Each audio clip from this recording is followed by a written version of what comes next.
Hello, sir. Hello. Can I have your bag, please? Yes, here. Over here. Oh, no. No, it's just 2 per person permitted. Yes, It's there are too much. yes, 2 bags and مشانة and بطانية. That's No it. way. No. If you want to handle it all, you have to pay extra for every bag. For what? I'm For so the مشانة? sorry. Extra money? It's charging as a bag. اهلا بيكم في الحلقة الثانية من الموسم الاول للكوتش. الحلقة دي هنتكلم عن الوزن المسموح به والوزن الزائد والهاند باج او المسموح لي اخده معايا على كابينة الطيارة. الوزن اللي مسموح لك على التذكرة اللي انت شاريها بيتحسب بطريقتين، يا اما بطريقة وزن القطع اللي هي الويت كونسبت او بطريقة عدد القطع اللي هي بيس كونسبت. طب ايه الفرق بين الاتنين؟ بالنسبة لحساب الوزن او اللي هو الويت كونسبت، ده بقول لك مثلا انت مسموح لك ب 30 او 40 كيلو على التذكره بتاعتك غير الهاند باج اللي انت واخدها معاك على الطياره على ايدك. ال 30 او ال 40 كيلو دول انت ممكن توزعهم على قطعه، قطعتين، 3 ايا كان، لكن خلي بالك القطعه الواحده ما ينفعش تبقى اكتر من 32 كيلو. ما ينفعش. القوانين اللي بتحكم الكلام ده عامله في حسابها العمال اللي بيشيلوا الشنط عشان يحملوها على الطياره والعكس. وبالتالي انا ما اقدرش احمل العامل ده، خصوصا لو كان بيشيل له في اليوم 500 ولا 1000 شنطه، ان واحده منه تبقى اكتر من 32 كيلو في المره الواحده وهو قاعد بيشيل الشنطه كده. انا كده باذي ظهره. هتقولي طب قريه البضايع والشحن والكلام ده كله ممكن القطعه تبقى اكتر هقول لك ممكن، بس هناك بيبقى في معدات خاصه بالموضوع ده. نرجع للمطار وعلى كاونتر الوزن. مقابل الكلام ده بقى في البيس كونسبت او في اللي هو حساب عدد القطع، الوزن بتاع القطعة الواحدة ما ينفعش يبقى اكتر من 23 كيلو او 50 باوند او 50 رطل. وكيلو زي التسعة، انت مسموح لك 23، انت جايب 24 هتدفع كيلو الزيادة ده، جايب 25 هتدفع ال 2 كيلو الزيادة دول. معاك لغاية 32 كيلو في قطعة واحدة تحاسب على فرق ال 9 كيلو دول. 33 مش هينفع، حتى لو عايز تدفعهم برضه مش هينفع، للسبب اللي احنا قلناه من شوية. كان في حالات كتير قوي بنسمع عنها، وهي انه يا عم ده كيلو ولا 2 والموظف اوتوماتيك حتى يعديهم، ما يفتحش بقه معاك، ما يقولكش حتى معاك وزن زيادة، يمشيهم كده من عنده وخلاص. ده كان زمان، وده لا يعني ان زمان كان صح ودلوقتي غلط. حتى اللي كان زمان بيتعمل ده برضه غلط. ده موظف مستأمن على المكان اللي هو فيه، ده مش ماله عشان يتصرف براحته. وبالتالي لما تيجي تجيب لي قطعة 24 كيلو وانت مسموح لك ب 23 وتقول لي مشيهم ده كيلو، ده مش قراري ولا حتى قرار مديري اللي موجود معايا في نفس المطار. لا، دي شركة طيران لما باعت لك التذكرة بتاعتك انت في شروط قريتها والمفروض اتفقتوا على ده بدليل ان انت دفعت ثمن التذكرة. تيجي بقى في المطار وتتفاجئ ان انت عندك وزن زيادة، قدامك حاجة من الاتنين، يا تدفع الوزن الزيادة ده يا ما تدفعوش، بس اذا ما دفعتوش مش هينفع تتقبل الشنطة بتاعتك. في شركات طيران بتبقى عاملة كده سعر تشجيعي للناس انها تشتري تذكرة، وبما انك انت بقى ما انتبهتش ولا ما خدتش بالك ولا مكتب السفريات اللي انت حاجز عن طريقه ما قالكش على الحكاية دي، ده لا يعني ان انت تيجي تعمل شبورة في المطار وتقول انا طول عمري بسافر ومعايا شنطة، اشمعنى المرة دي مش عارف ايه. المرة دي تذكرتك غير مسموح عليها بشنط. هتقدر تسافر بالشنطة طبعا، بس لازم تدفع ثمن الشنطة دي.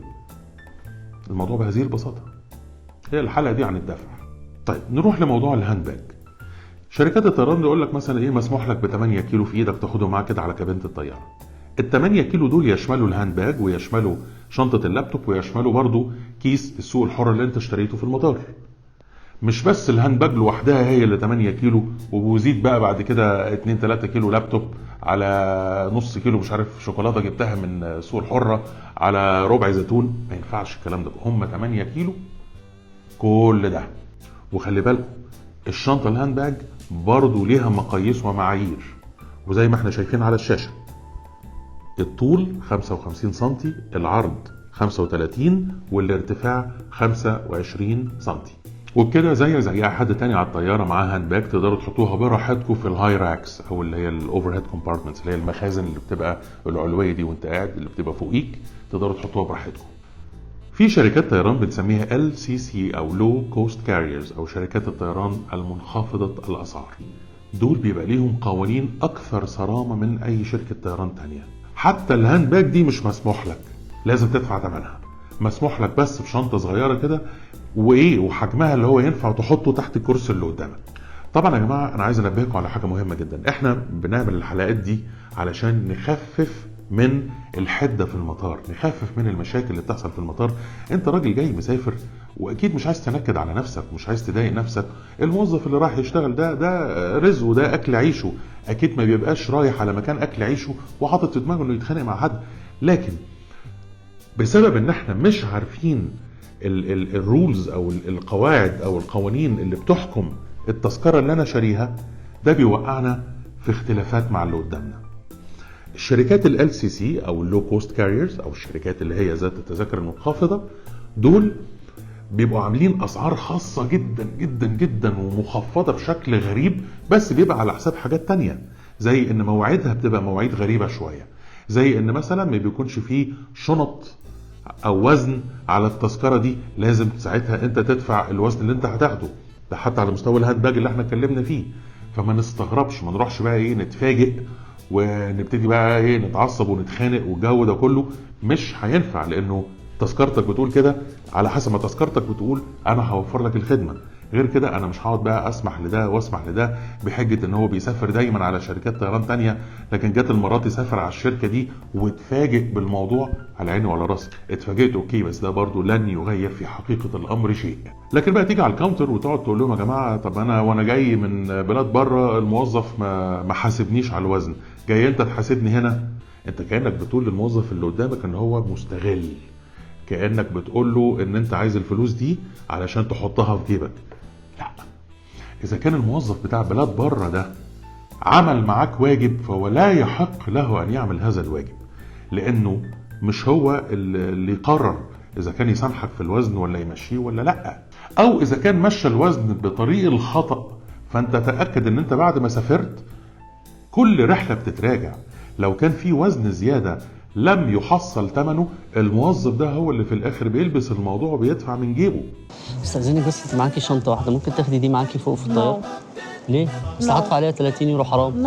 انت صغيره جدا يعني، هتحطيها بس في فوقيكي في الطياره. رخمه. ليه؟ لو انت كنت في الموقف ده هتساعده؟ اذا هتساعده قول لي هساعده وهساعده عشان كذا، واذا مش ناوي تساعده قول لي برضو انا مش هساعده علشان 1 2 3. ابعتوا لنا لو سمحتوا، واحنا الحلقه الجايه ان شاء الله في بدايتها هنقول كم واحد قال هساعد وكم واحد قال لا، ونشوف بقى النقاش ده اخرته ايه. لأنكم مميزين ورأيكم كتير بهمنا، رح تدخلوا السحب الأسبوعي على Carry On Bag، عجل 360 بيلف بكل الاتجاهات، وزنها وأبعادها مقبولين على كل شركات الطيران. Neck Pillow مع اي شيدز واير بلاجز، وكمان 2 cases سي ثرو للكوزماتكس والتويلتريز. كل هذا بمجرد اشتراكك في القناة عن طريق الضغط على السبسكرايب. ما تنسى تضغط على الجرس ليوصلك جديد الكوتش أول بأول. اللايك والشير برضو هيزودوا فرصكم في الربح. الحلقة الجاية ان شاء الله هتكون بعنوان ازاي ممكن اترفض على كاونتر الوزن وما سافرش. افتكروا دايما، الغضب اوله جنون واخره ندم. دمتم سالمين.